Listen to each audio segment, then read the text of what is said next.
आदरणीय दर्शकवृन्द नमस्कार। म डीआर नेउपाने कार्यक्रम हो लकडाउन विशेषमा यहाँलाई स्वागत छ।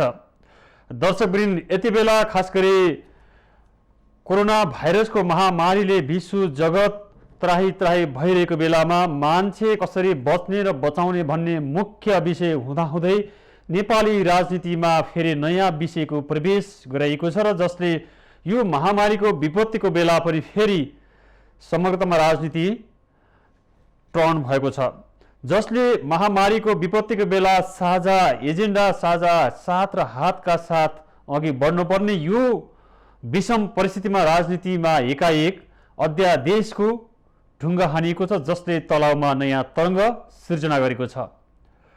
मुलुक अस्थिर राजनीतिका कारण लामो समयदेखि विकास हुन सकेन, समृद्धि आउन सकेन भनेर हामीले विगतमा धेरै बहस र छलफल गर्यौं र त्यसैको नजिर जनताले झण्डै 2/3 बहुमतको सरकार बनाउने आफ्नो सार्वभौम मत जाहेर गरे र त्यही सार्वभौम मतका आधारमा केपी ओलीको नेतृत्वमा वर्तमान सरकार चलिरहेको छ।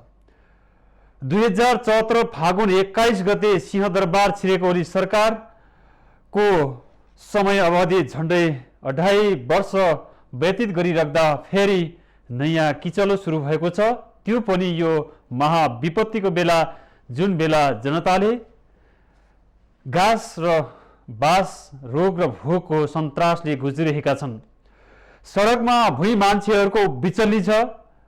सरकार लकडाउन गरेको छ र समग्रतामा अर्थतन्त्रका अवयवहरू ठप्प भएका छन्। उत्पादनका साधनहरू निलम्बित भएका छन्। मानवीय जीवन के हुन्छ भनेर यक्ष प्रश्नहरू उठिरहेका छन्। यो महामारीसँग जुझ्नको लागि विश्व निर्मम भएर लागिराख्दा पनि विजय हासिल गर्ने सङ्केतहरू सुदूरमा देखेका त छन्, तर यथार्थमा आउँछन् या आउँदैनन् यो विश्व जगतका लागि अत्यन्तै सोचनीय विषय हो। यस्तो बेलामा सरकारले राजनीतिक दल विभाजन सम्बन्धी विधेयक र संवैधानिक नियुक्तिका लागि जारी गरेको जुन अध्यादेश छ, जो अध्यादेशले नेपाली राजनीति र नेपालको विषम परिस्थितिमा एउटा नयाँ तरङ्ग र एउटा संशय सिर्जना गरेको छ। यो अनुचित या अनुचित, यो परिस्थितिको माग या बाध्यताको नियति, यी प्रश्नहरू बीच नेपालको राष्ट्रिय राजनीति घुमिरहेको छ। स्थिर सरकारले स्थायित्वसँगै विकास र समृद्धि दिन्छ भनेर आफ्नो सार्वभौम मत जाहेर गरेका ती नागरिकले यति बेला फेरि यो राजनीतिक दल विभाजनको विधेयकसँगै संवैधानिक नियुक्तिका प्रश्नले त्रसित मात्रै बनाएको छैन। अब नेपाली राजनीति फेरि अस्थिरताको बादलतर्फ मडारिने र फेरि मुलुक हिजोको जस्तै विषम परिस्थिति अस्थिर राजनीतिको किचलोमा फस्दै जाने र समग्र मुलुक फेरि अविकासको बाटो पगड्छ कि भन्ने यो सन्तास छाए र भएछ। भुइँ मान्छेहरू भोकले आर्तनाद भइरहेको बेलामा, तडपिरहेको बेलामा सरकार भने राजनीतिक दल विभाजनको विधेयक संसदमा विधेयक अध्यादेश लिएर फेरि जनतालाई त्रसित बनाउन खोजेको छ।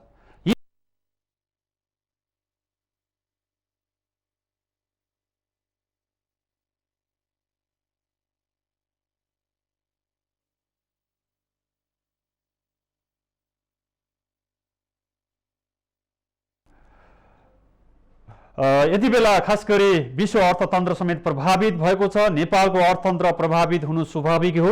ग्लोबल इकोनोमीको त्यसको प्रभाव नेपाली समाज, नेपालको अर्थतन्त्रमा परिरहेको सन्दर्भमा फेरि हामी यो सरकारले अध्यादेश जारी गरेर नेपाली राजनीतिलाई एक ढङ्गले तरङ्गित मात्रै बनाएको छैन, भयभीत बनाइरहेको सन्दर्भमा नेपालको अर्थतन्त्र यो मूलत राजनीतिक स्थायित्व नभइसके पछाडि समग्र आर्थिक पाटाहरू पनि तरङ्गित हुने मात्र होइन, अस्थिर बन्ने गर्छन् र त्यसै सन्दर्भमा विश्वभर कोरोना भाइरसले सन्तास सिर्जना गरेको बेलामा नेपालको अर्थतन्त्र अब के हुन्छ, यसका पाटाहरू के हुन्छन् भन्ने विषयमा खास गरी अर्थशास्त्रमा जानकारी राख्ने सुनिल कुमार गौतम हुनुहुन्छ भारतको नयाँ दिल्लीबाट। यसको सन्दर्भमा खास गरी टिप्पणी गर्नको लागि हामीले स्काइपको माध्यमबाट स्टुडियोमा निम्ताएका छौँ। सुनिलजी, खास गरी यति बेला कोरोना भाइरसले विश्वको अर्थतन्त्र, विश्व अर्थव्यवस्था समेत धर्मले रहेको बेलामा अब यसले पार्ने प्रभाव एकातिर छ भने फेरि नेपाली राजनीतिमा अध्यादेश जारी गरेर फेरि नयाँ एउटा तलाउमा ढुङ्गा हानिएको छ, यसले पार्ने समग्र प्रभाव के हुन सक्छ?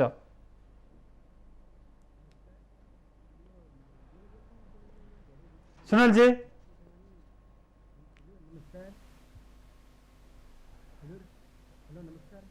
सुनिलजी, सुनिलजी,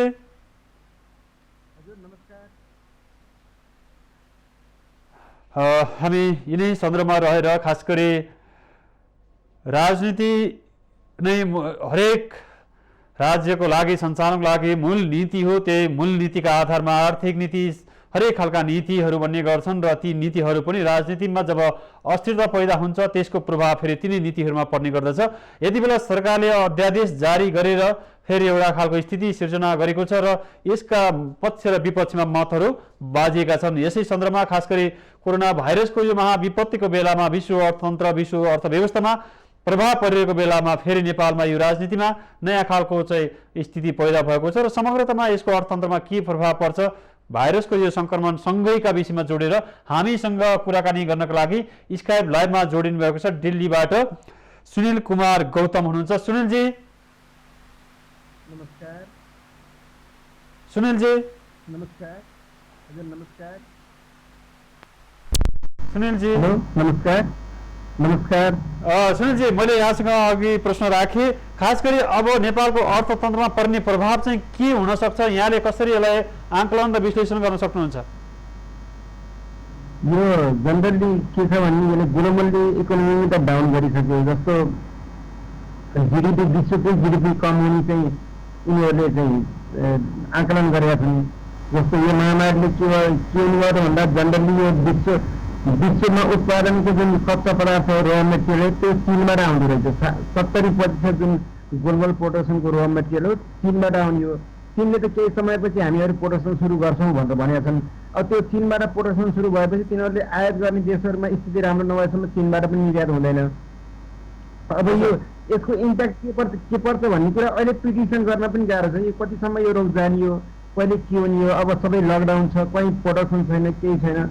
अब यसले समग्र विश्वमै यसको अर्थतन्त्र गाह्रो छ। अब विश्वका ठुला स्टक एक्सचेन्ज भनेका न्युयोर्क स्टक एक्सचेन्जदेखि लिएर बम्बे स्टक एक्सचेन्ज सबैमा सेयरको मूल्य घटिरहेको छ। हजुर, कहीँ पनि उत्पादन छैन।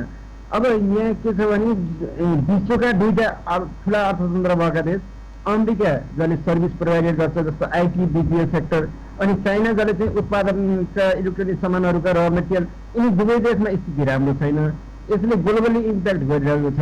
अब यसको सबभन्दा ठुलो कुरो नेपालमा यसको अत्यन्तै प्रतिकूल असर पर्छ। के भने नेपाल हामीहरूले पहिला चाहिँ एउटा कृषि प्रधान देश, हाम्रो इकोनोमी कृषिमा आधारित छ भन्थ्यौँ। अब त्यस्तो भएन। अब के छ भने नेपालको जिडिपी कुल गृह उत्पादनको 27% कृषिमा, 31% चाहिँ रेमिटेन्समा र 9% चाहिँ पर्यटनमा रहेछ। अब यो जुन कोरोना भाइरसले डाइरेक्टली इम्प्याक्ट गर्ने भनेको दुईटा सेक्टरलाई हो, रेमिटेन्स र पर्यटन। अब हामी कहाँ कोही मान्छे आउछन्, बाहिर गएका मान्छे पनि फर्कन्छन्। दुवै कारणले गर्दाखेरि हाम्रो चाहिँ इकोनोमी धेरै डाउन हुन्छ। अब जस्तो यहाँ के भने अहिलेसम्म जति पनि कुराहरू हामीहरूको टेस्ट आइरहेको छ त्यो रेमिटेन्सको कारणले आइरहेको छ। मान्छेहरूले विदेशमा गर्छन्, पैसा पठाउँछन्, तिनीहरू घर बनाउँछन् या घरमा चाहिने सामानहरू किन्छन्, यसले बजार बढेको छ। अब यो कुरा के भन्दा रेमिटेन्स घटेपछि कहाँबाट राजस्व आउँछ भन्नुहोस् त? हजुर सुनिलजी, जस्तै विश्वको कुल ग्राहस्थ उत्पादन हेऱ्यो, जिडिपी हेऱ्यो भने पनि पछि $80 ट्रिलियन छ, जसमध्येमा 24% चाहिँ अमेरिका र त्यसपछि झन्डै 16% चिनिया अर्थतन्त्र यो प्रभुत्व छ। यस्तो बेलामा यी मुलुकहरू सबैभन्दा प्रभावित भइराख्दाखेरि नेपाल जस्ता मुलुकहरूमा पर्ने खास अर्थतन्त्रको प्रभावहरूका खास क्षेत्रहरूमा यहाँले भने जस्तै पर्यटन, कृषि र उद्योगका कुराहरू छन्। यसलाई अब पुरानो लयमा फर्काउनको लागि हामीले सोच्नुपर्ने तत्कालका अवस्था र अल्पकाल र दीर्घकालका रूपमा के सोच्नुपर्छ होला राज्यले? होइन, के हो भने हामीहरू कहाँ पटक पटक च्यालेन्ज आएको छ। च्यालेन्ज के हुन्छ? च्यालेन्ज भनेको चुनौती आफैमा अवसर पनि हो, अपर्च्युनिटी पनि हो। जस्तो हामी कहाँ अर्थक्वेकले एउटा च्यालेन्ज दिएको थियो, हामीले त्यसलाई अपर्च्युनिटीमा कन्भर्ट गर्न सकेनौँ।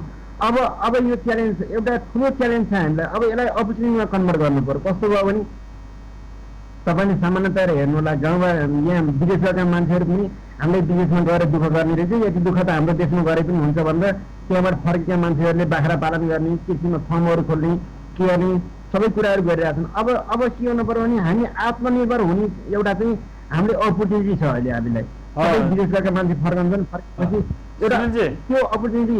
सुनिलजी, जस्तै यति बेला चाहिँ सरकारले यस्तो खास गरी आर्थिक पाटाहरूको पक्षमा सोच्ने बेलामा सरकारले जुन यो राजनीतिक दल विभाजन सम्बन्धी अध्यादेश ल्याएको छ र यसले अब फेरि झनै यो महामारीको कारणले चाहिँ एउटा अप्ठ्यारोमा परेको नेपालको अर्थतन्त्र यसले झनै प्रभाव चाहिँ पार्छ होला नि। यसले कसरी हामीले चाहिँ बुझ्ने र यसलाई कसरी टिप्पणी गर्न सकिन्छ?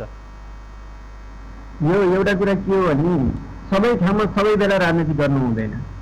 अहिले चाहिँ कसैको आलोचना गर्ने बेला पनि होइन, एउटा विभाजन हुने बेला पनि होइन। दुनियाँ चाहिँ एउटा कोरोनासँग लडिरहेछ। यस्तो बेलामा चाहिँ यो पार्टी विभाजनको कुरा ल्याउने के ल्याउने, यो के भन्दा एउटा हामी कहाँ के हो भने we are not a success in democracy system. हाम्रो लोकतन्त्रमा हामी सफल छैनौँ। किन छैनौँ भने कहिले पनि हामी कहाँ स्थिर सरकार भएन। जनताले त मत दिएको सुरुमा हेर्नु, सुरुमा चाहिँ 2048 सालको चुनावमा नेपाली काङ्ग्रेसलाई स्पष्ट बहुमत दिएर पठाए। कम्तीमा त्यो बेला 5 वर्ष चलाइदिए भए पनि एउटा स्थिरता हुन्थ्यो। हजुर, अब अहिले नेपालको इतिहासमा यति राम्रो अनुकूलता, तपाईँको 2/3 मेजोरिटी, अनि प्रदेशमा र सेन्टरमा एउटै सरकार, यस्तो बेलामा हामीले काम नगरेर हामी पनि पार्टी विभाजन चाहन्छौँ भने त यसो अब मान्छेहरूले यो लोकतन्त्रको विकल्प खोज्छन्। यसले अर्थतन्त्रमा त यिनीहरूले कहिल्यै ध्यानै दिएन, कसैले ध्यान दिएन। हामीहरू कहाँ के हुन्छ भने योजना आयोग हुन्छ, योजना आयोगको अध्यक्ष पदेन प्रधानमन्त्री हुन्छ। अनि त्यसलाई किनभने योजना आयोगको मान्छेले अर्को उपाध्यक्ष रिक्रुट गर्ने भनेको त भन्दा उनीहरूले पोलिटिकल एपोइन्टमेन्ट हुन्छ।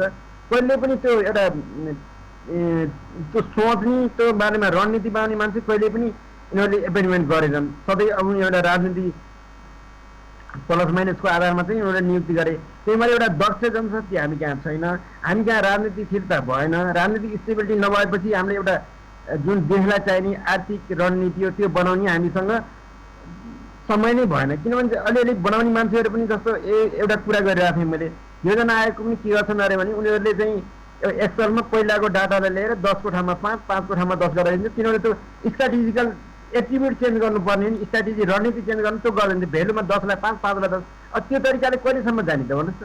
हजुर, यसले त यो देशको चाहिँ अत्यन्त विकराल स्थितिमा हाम्रो देश हुन्छ। अब यिनीहरूसँग अहिले यत्रो सङ्घीयताको कुरा छ, सेन्टरको कुरा छ, कर्मचारी कुरा छ। अब यिनीहरूसँग तलब खुवाउने पैसा पनि हुन्न, देख्नु होला त योपट्टि अहिले भइसक्यो। त्यो एउटा इम्प्याक्ट देखिसक्यो। यिनीहरू जस्तो पेन्सन भनेको कुनै पनि महिनाको वैशाख महिनाको पहिल्यै हप्तामा यिनीहरूले दिन्थे, अहिले त्यो नदिएर पोस्टपोन गरेका छन्। हजुर, अब असर त देखियो। अब यसको प्रतिकूल असर धेरै असर पर्छ। यो बेला त हामी प्रतिपक्ष हजुर हजुर जस्तै सुनिन्छ, जस्तै अहिलेको नेपालको यो के अरे अर्थतन्त्र आकार हेऱ्यो भने 34 खर्बको आकार छ अहिलेको अर्थतन्त्र। यो भित्र कृषिको त्यतिकै छ योगदान, रेमिटान्सको त्यतिकै छ, र यति बेला रेमिटान्स ओह्रालो लागिरहेको छ, कृषि पनि एक प्रकारले निलम्बन जस्तो अवस्थामा छ, पर्यटन क्षेत्रको त्यतिकै योगदान छ, पर्यटन क्षेत्र लगभग शून्यमा अवस्थामा छ। यस्तो विषम परिस्थिति बेलामा त्यस्ता एकदमै आक्रामक खालका रणनीति बनाउनु पर्ने सरकार योतिर किन लाग्यो होला? यसको आन्तरिक मकसद चाहिँ के हुनसक्छ? यहाँले यो अर्थ राजनीतिक रूपमा यसलाई चाहिँ टिप्पणी गर्दाखेरि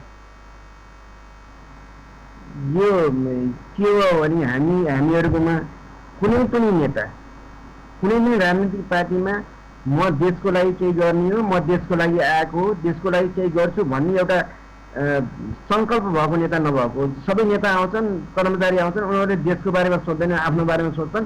यो पनि नितान्त एउटा व्यक्ति केन्द्रित राजनीति हो। यो एउटा देशलाई केन्द्रित गरेर देशलाई बारेमा सोचेर आज विश्व नै कोरोनासँग लडिरहेको छ। अहिले हाम्रा चाहिँ त्यो विभाजन कुरा किन आउनु परेको थियो? ए पछि ल्याउनु होला। तपाईँहरू विभाजन हुने मनै छ भने अहिले अत्याचार चाहिएको छैन, अत्याचार ल्याउनुहोस् न। हामीहरू यो उसको कोरोना पछि हामीले कसरी यसको डेभलपमेन्ट गर्ने, हामी कहाँ उत्पादन कम हुन्छ, उत्पादन कुन क्षेत्रमा लगानी गरी उत्पादन बढ्छ, त्यो कुरा हेर्नुहोस्। शिक्षा अहिले सबै कहिलेबाट शिक्षा नीति कस्तो ल्याउनु पर्यो यस्तो बेलामा यिनी कुरामा सोध्नुहोस् न। अहिले विभाजन आउने कुरा त थिएन। यो नितान्त गलत कुरा भएछ। यसले एउटा लोकतन्त्रलाई, अर्थतन्त्रलाई माथि ठुलो विकृति हो यो। हजुर सुनिलजी, जस्तै समग्रतामा यति बेला अलिक तपाईँ दिल्लीमा हुनुहुन्छ र अलिकति थोरै प्रश्न पनि जोडे, जस्तै नेपालीहरू धेरै भारतमा चाहिँ रोजगारीको लागि पुनि गर्छन् र उनीहरूको अवस्था अत्यन्तै दयनीय अवस्था छ भन्ने खालका खबरहरू पनि सार्वजनिक भइरहेका छन्। हामी त्यसलाई निरन्तर कभरेज पनि गरिरहेछौँ। यो अवस्थामा सरकारले विदेशमा रहेका नागरिकलाई स्वदेश फर्कन चाहन्छन् भने सुरक्षित तरिकाले क्वारेन्टाइनमा राख्ने बस्ने शर्तमा पठाउने कुरामा पहल गर्नु पर्थ्यो होला, तर सरकार अध्यादेशतिर लाग्यो। यस्तो हो। त्यो के हो भने एउटा कुरो के हुन्छ भन्दा हामी कहाँ कहिले पनि सिस्टममा दुईटा कुरा भएन कि एउटा कोही जिम्मेवारी पनि भएन, अर्को कोही जवाबदेही पनि भएन। त्यो निरन्तरता अझ पनि छ, आज पनि छ। अब त्यही चाइनाका डक्टर पढ्न गएको विद्यार्थीहरूलाई ल्याउनलाई तिनीहरूले गाडी पठाए, सबै कुरा पठाए, खै त यहाँ बोर्डरमा रोकिएका छन्। दिल्लीमा छन् नेपालीहरू। अहिले के भयो, पहिला नेपालमा चाहिँ पूर्वको पश्चिमको मानिसहरू, दिल्लीमा पूर्वको पश्चिमको मानिसहरू आउने चलन थियो। अहिले चाहिँ नितान्त सुदूरपश्चिमका धेरै गरिब मान्छेहरू आइरहेछन्। दिल्लीले गाडी हुने के गर्ने छन्। यहाँ नेपालीहरूको स्थिति राम्रो छैन। तर नेपालीहरू के भने भारतीयको तुलनामा अलिकति स्वाभिमानी चाहिँ हुन्छन्। त्यो जस्तो भारतीयहरूले केही पाएन भन्दा पुलको तलतिर गएर बस्ने के गर्ने, त्यस्तो नेपालीहरूले त्यति गिरेको हरकत चाहिँ गरेका छैनन्। एउटा कुरो नेपाली गरिबै भए पनि स्वाभिमान छन् यहाँ। हजुर सुनिलजी, खास गरी समग्रतामा नेपालको अर्थतन्त्र विश्व अर्थतन्त्र पार्ने प्रभावसँगै यति बेला यो विशेष परिस्थितिमा पनि सरकारले दल विभाजन सम्बन्धी ल्याएको अध्यादेशको विषयमा यहाँले टिप्पणी गरिदिनु भयो। यसको लागि यहाँलाई धेरै धेरै धन्यवाद। Thank you. दर्शकबिन हुनुहुन्थ्यो सुनिल कुमार गौतम, खास गरी अर्थतन्त्रको बारेमा जानकार राख्नुहुन्छ र उहाँ नयाँ दिल्ली भारतबाट हामीसँग सिधा स्काइपमा कुराकानी गर्दै हुनुहुन्थ्यो।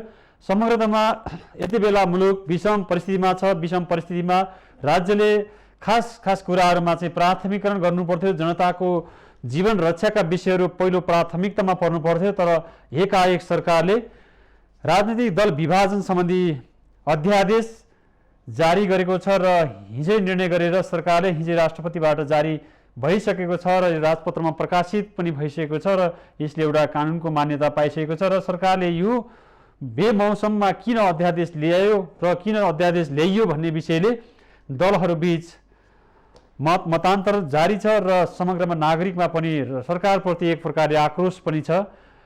भुइँ मान्छेहरू सडकमा तडपिरहेका छन्, मृत्युसँग जुधिरहेका छन्, रोगको भयले आक्रान्त बनिरहेका छन्। यस्तो बेलामा पनि सरकारले फेरि अध्यादेश जारी गरेको छ र गर्नुपर्ने अध्यादेश नगरेर अहिलेको जरुरी महत्त्वको विषय हो कि होइन यो भन्ने विषयमा निकै प्रश्नहरू उठेका छन् र सरकार फेरि अर्को कदमबाट फेरि झन रक्षात्मक बन्ने अवस्थामा पुगेको छ।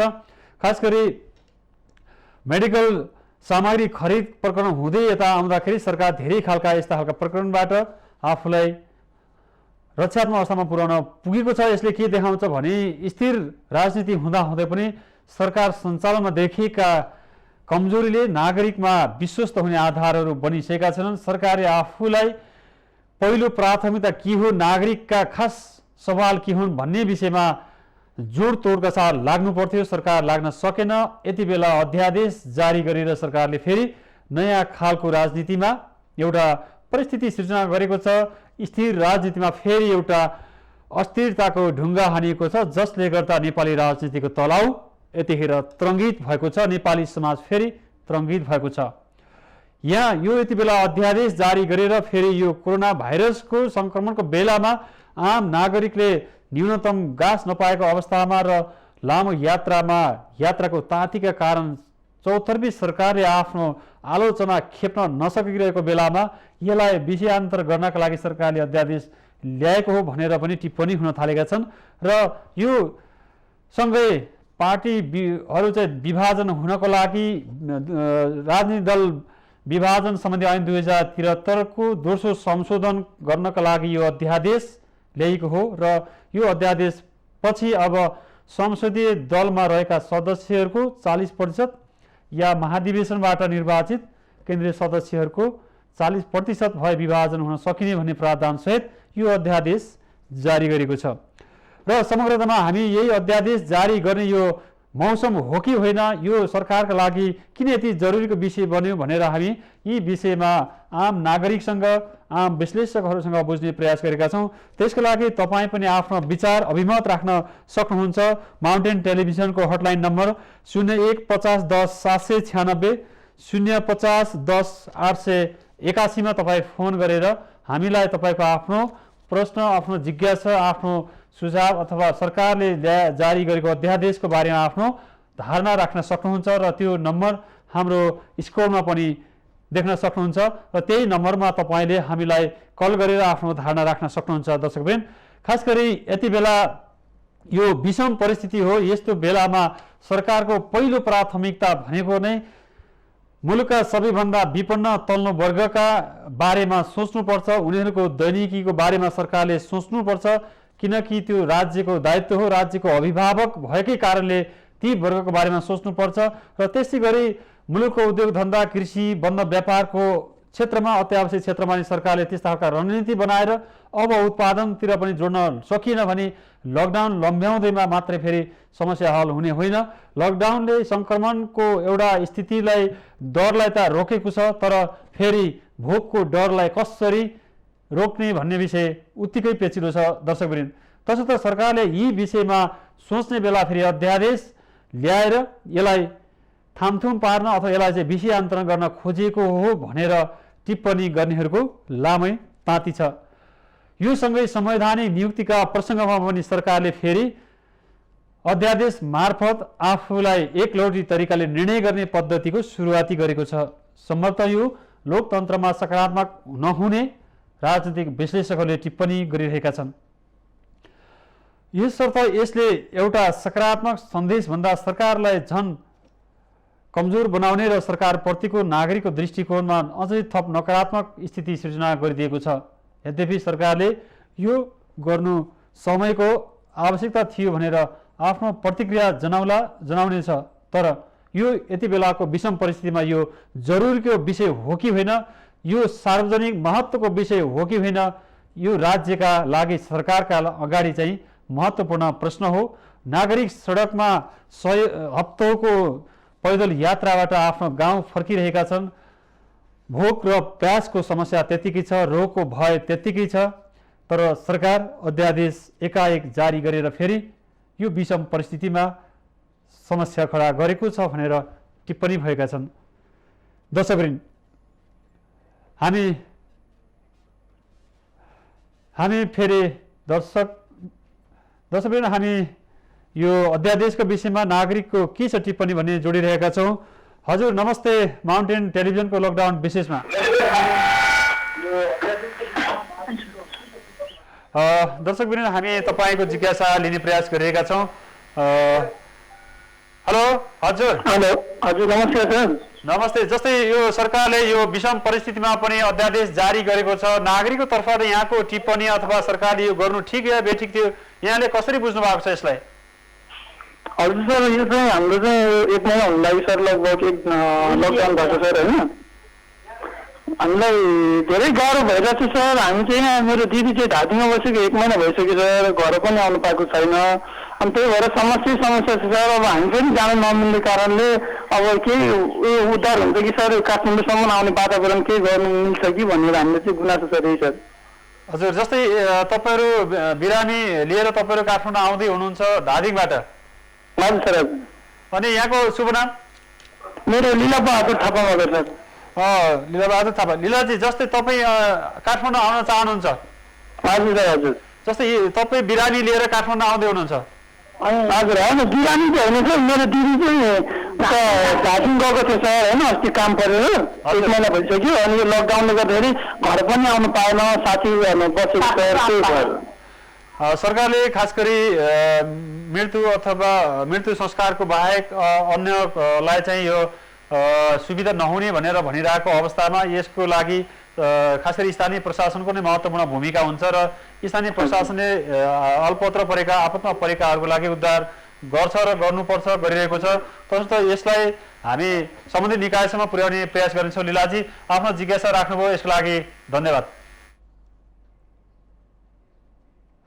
दर्शकवृन्द, उहाँ हुनुहुन्थ्यो लीलाबहादुर थापा, काठमाडौँबाट आफन्ती धादिङ जिल्लामा र चाहिँ अल्पत्र परेको भएको कारणले घर आउनको लागि समस्या परेको छ। तसर्थ यस कसरी चाहिँ समाधान गर्न सकिन्छ भन्ने विषय उहाँले राख्नुभएको छ र खास गरी यसको लागि स्थानीय प्रशासनले यो लकडाउनको बेलामा खास गरी मृत्यु संस्कारसँग जोडिएका विषय बाहेक अरूमा चाहिँ र बिरामीको विषयमा मात्रै स्थानीय प्रशासनले अनुमति दिएको भनिरहेको अवस्थामा के हुन्छ, यो स्थानीय प्रशासनले यसको जिम्मेवारी र यसको समाधान गर्नुपर्छ। हामी त्यता जोड्न चाहन्छौँ।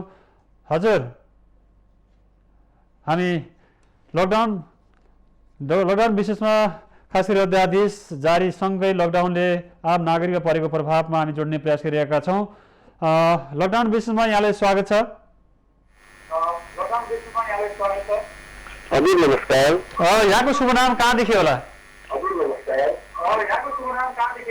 म पाल्पादेखि नि, पाल्पा तामसिङबाट रितेश गयत्राज। शुभ नाम के भन्नुभयो?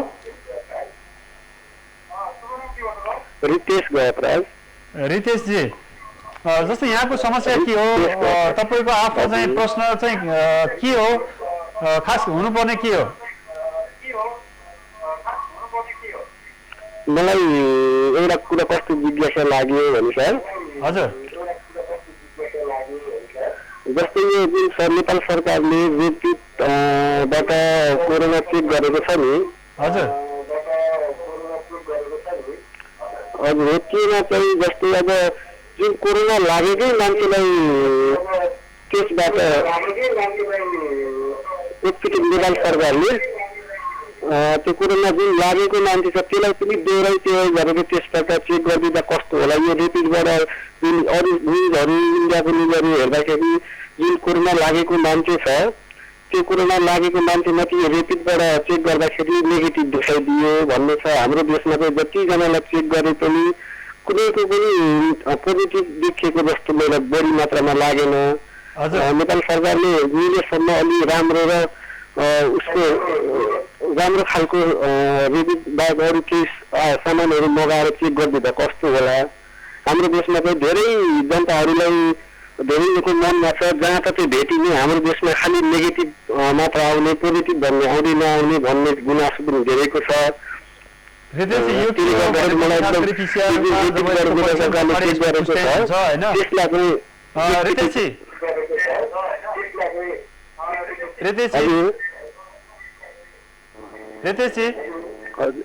हजुर, यो नेगेटिभ मात्रै आइरहेको किन आयो भन्ने जुन छ, यो चाहिँ अब यो मेडिकल साइन्सले पुष्टि गर्ने विषय हो। यो चाहिँ स्वास्थ्य कर्मीहरूले, चिकित्सकहरूले यसको अनुसन्धान गरेर ल्याब परीक्षण गरेर यसलाई चाहिँ पुष्टि गर्ने चिज भएको कारणले गर्दाखेरि पिसिआरमा जब यसको परीक्षण पछाडि हुने पुष्टाइका कारण नै यसको सङ्क्रमण भएको र नभएको भन्ने कुरा चाहिँ यसको निर्क्युल हुन्छ र यो मेडिकल साइन्सबाट हुने चिज भएको कारणले गर्दाखेरि भारतमा धेरैदेखि हामी कहाँ देखिनन् भन्ने भन्दा पनि यो नदेखिनु भनेको चाहिँ हामी सुरक्षित छौँ भन्ने नै मेसेज यसको चाहिँ हुनसक्छ रितेशजी।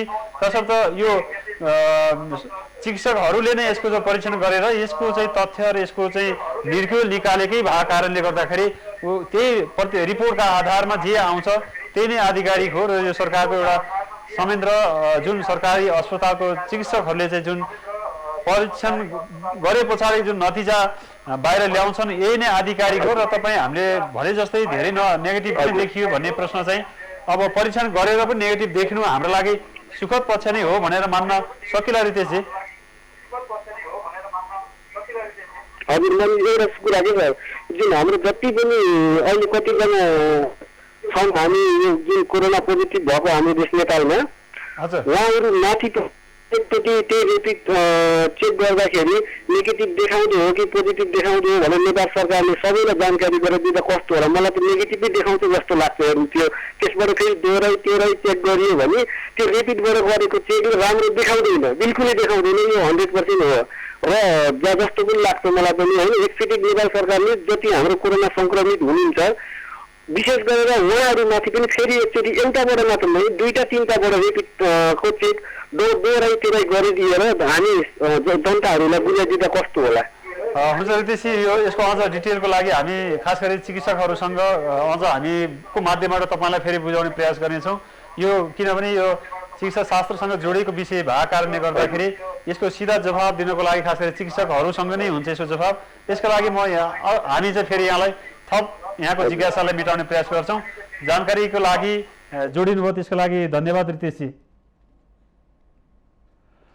दर्शकवृन्द, उहाँ हुनुहुन्थ्यो रितेश पाल्पाबाट र उहाँको जिज्ञासा निकै महत्त्वपूर्ण छ। खास गरी जम्मै नेगेटिभ मात्रै किन आउँछ ऱ्यापिड टेस्ट गर्दाखेरि भन्ने कुरा चाहिँ आएको छ र यसलाई पिसिआरमा जब परीक्षण गरे पछाडि यसको नतिजा आउँछ र कतिपय सङ्क्रमण नभएको पनि भेटिन्छ भनेर चिकित्सकहरूले भनिरहेको अवस्थामा यो कोरोना भाइरसको सङ्क्रमणको विषय त्यतिकै गम्भीर छ र यसको जवाफको लागि खास गरी चिकित्सकहरूसँग मात्रै त्यसको यथोचित जवाफ रहन सक्छ। हामी त्यसलाई आम मान्छेलाई बुझाउने प्रयासको लागि माध्यम बन्न सक्छौँ र त्यो फेरि हामी आम नागरिकलाई बुझाउने प्रयास गर्नेछौँ।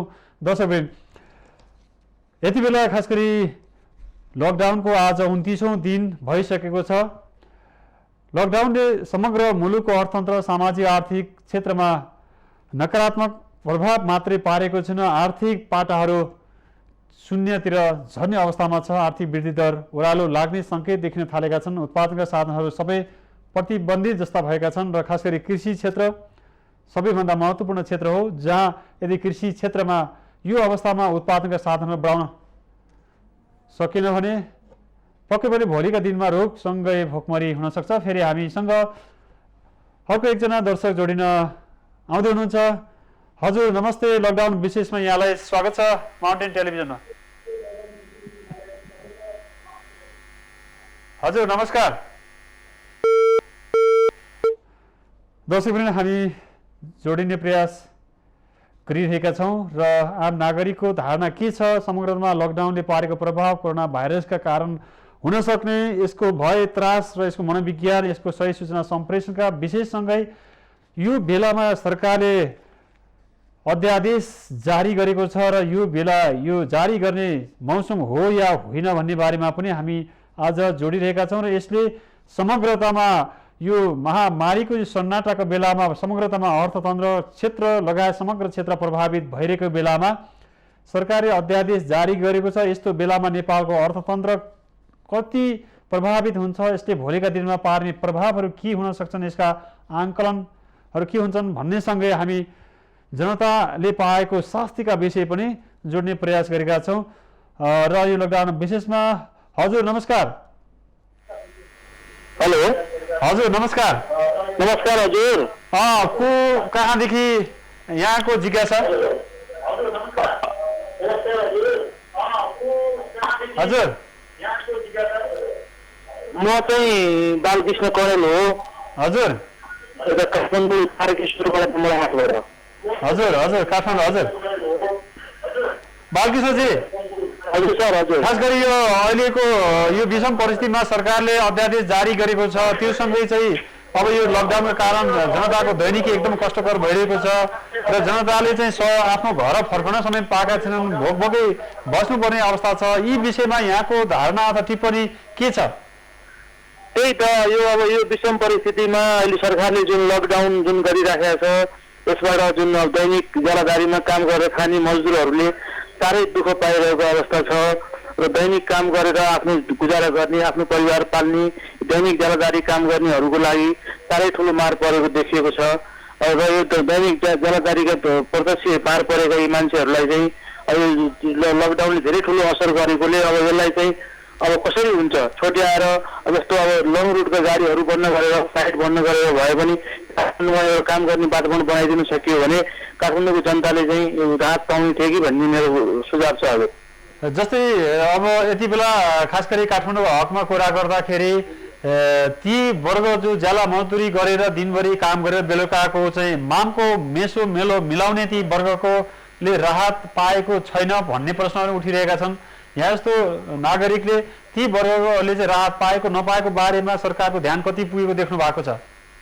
त्यही त, अब हाम्रो यहाँ वडामा राहतको विषयमा अहिले चाहिँ धेरै त्यही राहतकै विषयमै कुरा भइरहेको छ। म अहिले वडा कार्यालय नजिकै नै हो मेरो घर, म यहीँ बस्छु र वडा कार्यालयमा म गएको थिएँ। अहिले यहाँ चाहिँ हाम्रा यहाँ चाहिँ समाजसेवीहरूले चामल तरकारी दालहरू आफूले सकेको समाजसेवीहरूको तर्फबाट पनि वितरण गरिरहनु भएको छ गरिबहरूलाई र चाहिँ तपाईँको सरकारले पनि केही मात्रामा राहत त पठाइरहनु भएको छ।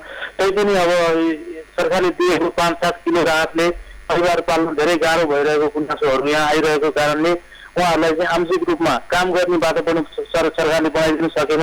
जस्तो दैनिक जलाधारी घर बनाउने काम गर्ने मान्छेहरू मजदुरहरूलाई चाहिँ काम गर्ने वातावरण बन्यो भने उहाँहरूलाई 2 साग खान सजिलो हुन्थ्यो कि भन्नेको लागि चाहिँ यो लकडाउन अलिकति केही खोकुलो गरेर चाहिँ काम गर्ने वातावरण सुरक्षित तरिकाबाट चाहिँ काम गर्ने वातावरण बनिदियो भने अलिकति सजिलो होला कि भन्ने कुरा छ। हजुर बालकृष्ण जस्तै यो तपाईँको वडा काठमाडौँ महानगरपालिका वडा नम्बर कति भन्नुभयो?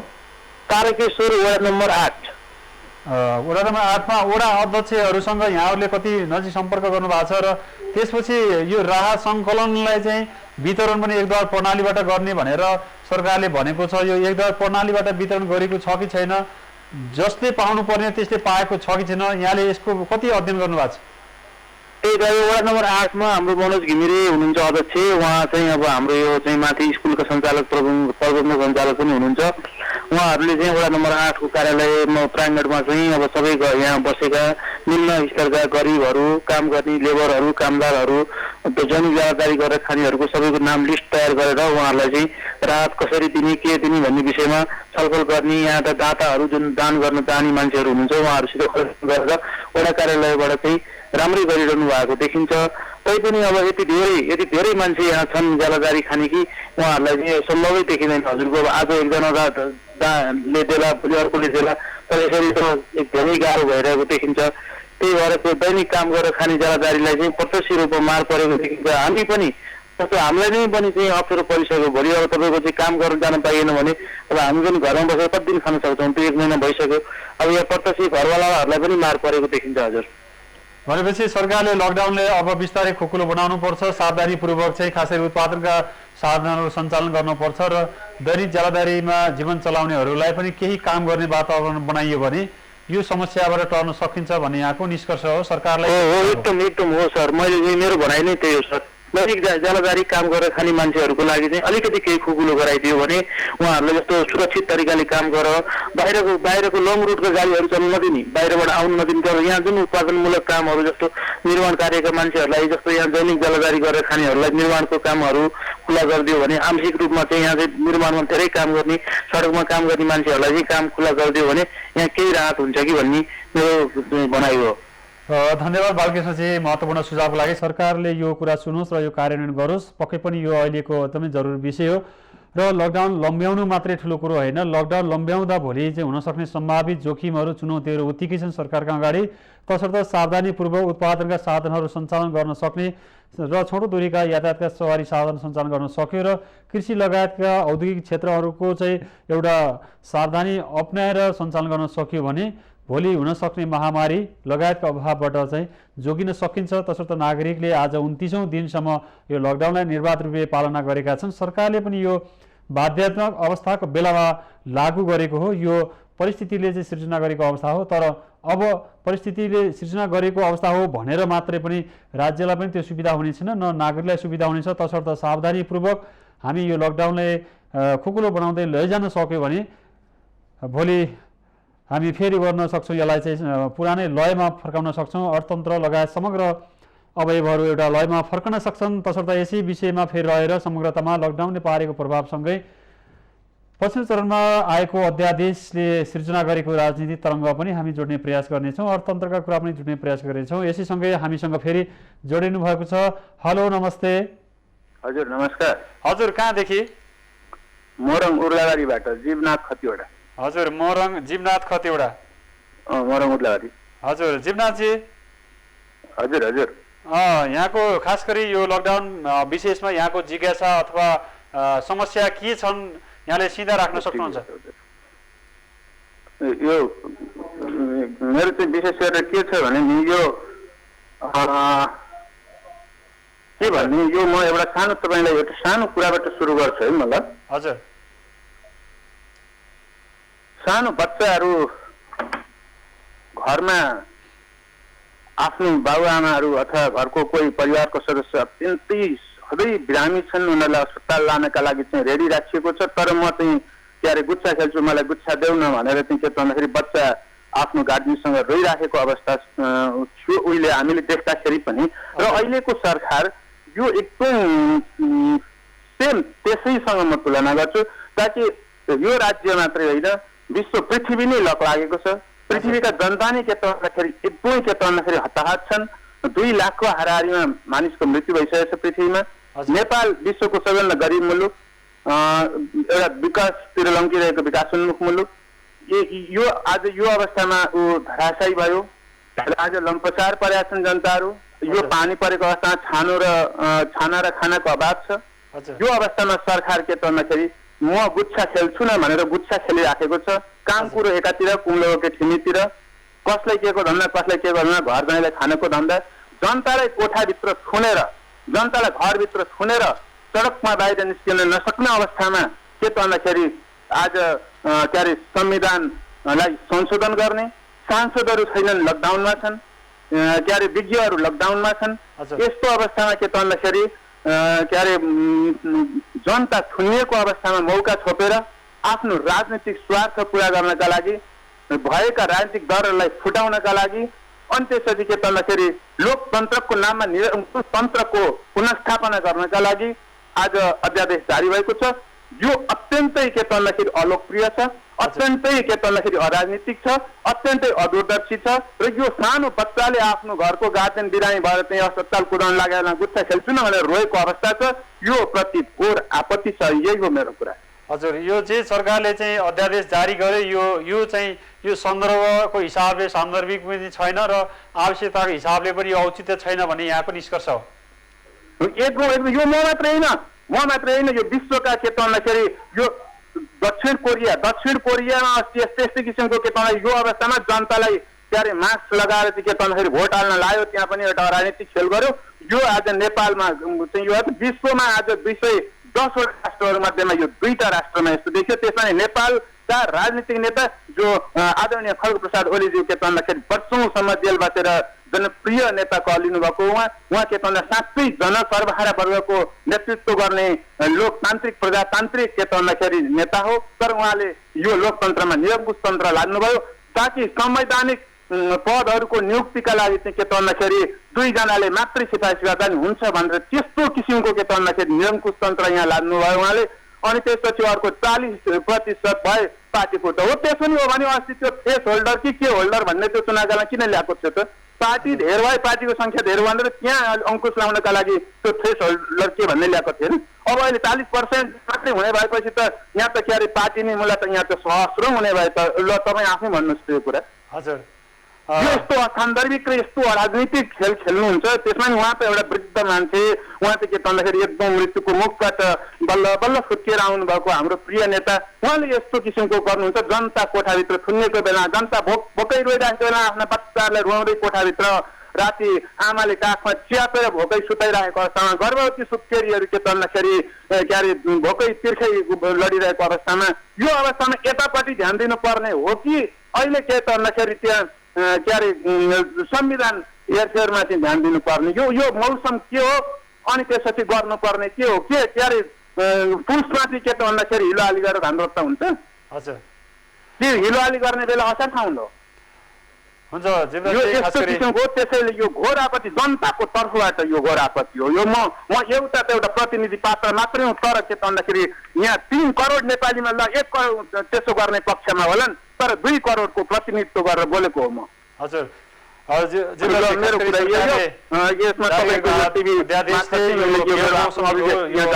भन्ने यहाँको निष्कर्ष हो र आफ्नो अभिमत राखिदिनु भयो। र सरकारले जुन यो बेमौसममा अध्यादेश ल्यायो भन्ने आम नागरिकको टिप्पणी भइराख्दाखेरि यहाँको यो टिप्पणी न्यायोचित हुन सक्छ। दर्शकवृन्द, हामी आजको यो लकडाउन विशेषमा खास गरी सरकारले जारी गरेको अध्यादेशसँगै समग्रतामा मुलुकको अर्थतन्त्र र त्यो सँगै यो महामारीको सन्नाटाको बेलामा नागरिकले भोगिरहेका शास्तिका समस्या लगायत सरकारले खेलेका भूमिकासँगै समग्रतामा विश्व अर्थतन्त्रले पारेको प्रभाव र अबका दिनमा सरकारले सोच्नुपर्ने विषय के हुन्, यति बेला यो राजनैतिक दल विभाजन सम्बन्धी अध्यादेश ल्याउनु पर्ने आवश्यकता हो या होइन, यी विषयमा रहेर यसैको पेरिफेरीमा रहेर हामी आजको लकडाउन विशेषमा प्रसङ्ग जोड्ने प्रयास गऱ्यौँ दर्शकवृन्द। र समग्रतामा आजको कार्यक्रमले पक्कै पनि सरकारलाई आफ्नो मुख्य जिम्मेवारी के हो, प्राथमिककरणको विषय के हुन्, कतातिर सरकार लाग्नुपर्छ भन्ने विषयमा